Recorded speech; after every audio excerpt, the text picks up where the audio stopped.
How to merge photos on Android. Hello everyone, welcome back to our channel. So let's dive right in without wasting any time. Also make sure to watch this video till the end.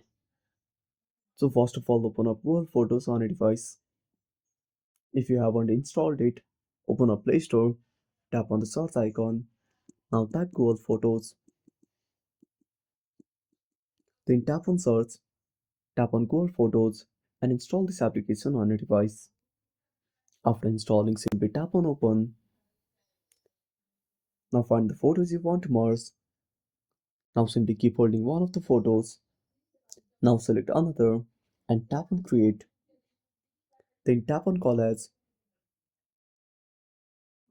Now simply select the layout and tap on save. And that's it.